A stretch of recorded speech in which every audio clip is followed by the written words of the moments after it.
Samajwadi party बार बार एक झूठ को दोहराने का प्रयास करती है अनावश्यक रूप से। यानी जो मुद्दा नहीं था उसको जानबूझ करके मुद्दा बना करके और उसके माध्यम से जो चीजें प्रयास किया गया। मैं कहता हूं, क्या हर व्यक्ति अपने लिए मुख्यमंत्री बनकर के प्रदेश के अंदर घूम जाएगा? कोई भी मंत्री का बोर्ड लगा करके घूम जाएगा? कोई भी समाजवादी पार्टी का राष्ट्रीय अध्यक्ष बनकर के कोई घूम जाएगा? एक सिस्टम है, एक व्यवस्था है। भारत के सनातन धर्म की भी यही व्यवस्थाएं हैं।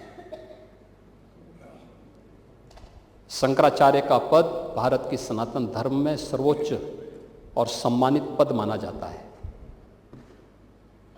बहुत पवित्र माना जाता है। इस सदन की व्यवस्था आप देखते होंगे, परंपरा से और नियमों से संचालित होता है। माघ मेला है, मौनी अमावस्या के दिन 4.5 करोड़ श्रद्धालु आया है। सबके लिए एक व्यवस्था बनाई गई है और कानून तो सबके लिए बराबर होता है।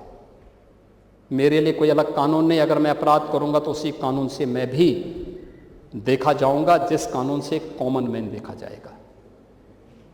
मुख्यमंत्री का पद किसी कानून से ऊपर नहीं हो सकता। कोई व्यक्ति किसी कानून से ऊपर नहीं हो सकता। हम भारत के संवैधानिक व्यवस्था से जुड़े हुए लोग हैं और मेरा मानना है भारत के हर नागरिक को भारत के इस कानून को मानना चाहिए। भारत के अंदर शंकराचार्य की पवित्र परंपरा, जगत गुरु शंकराचार्य ने देश के अंदर 4 कोनों में 4 पीठों की स्थापना की। उत्तर में ज्योतिष पीठ की स्थापना, दक्षिण में श्रृंगेरी, पूरब में जगन्नाथपुरी, पश्चिम में द्वारिकापुरी।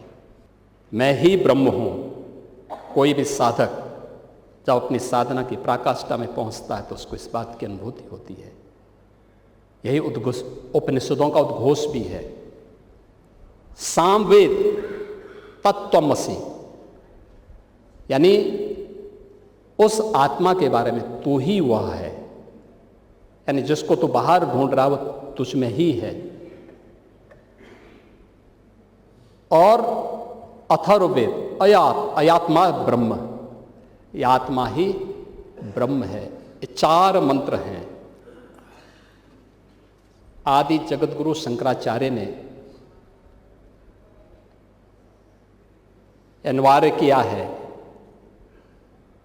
जिस पीठ के लिए जो योग्य पात्र होगा उसका मंत्र, उसका भाष्य, आज की भाषा में आप कह सकते हैं थीसिस, वह विद्वत परिषद के द्वारा अप्रूव की हुई, उसके द्वारा और फिर उस परंपरा के द्वारा उसको मान्य किया गया। हर व्यक्ति शंकराचार्य नहीं लिख सकता। हर व्यक्ति हर पीठ के आचार्य के रूप में जाकर के जहां तहां वातावरण खराब नहीं कर सकता। उन मर्यादाओं का पालन सबको करना होगा। और अगर वो शंकराचार्य थे तो क्यों आप लोगों ने लाठीचार्ज किया था वाराणसी में? क्यों FIR लॉन्च किया था? आप नैतिकता की बात करते हैं। 4.5 करोड़ श्रद्धालु जहां पर आए हों,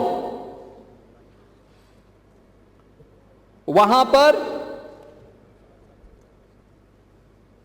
जो एग्जिट गेट है, जहां से श्रद्धालु बाहर निकल रहा है स्नान करके, उस द्वार, उस पेंटून से, उस मार्ग से किसी को बाहर निकलने का कोई वो नहीं, क्योंकि उससे अंदर जाने का कोई प्रयास करता है तो एक नए स्टैम्पेड को जन्म देता है, वहां पे नए भगदड़ को जन्म देता है, श्रद्धालुओं के जीवन के साथ खिलवाड़ करता है।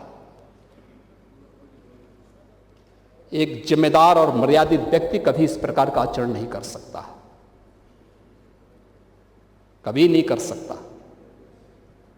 आपको पूछना है, सपा के लोग पूछें, लेकिन हम लोग मर्यादित लोग हैं, कानून का शासन पर विश्वास करते हैं, कानून का शासन पालन करना भी जानते हैं, पालन करवाना भी जानते हैं, दोनों चीजों को एक साथ लागू करवाना जानते हैं।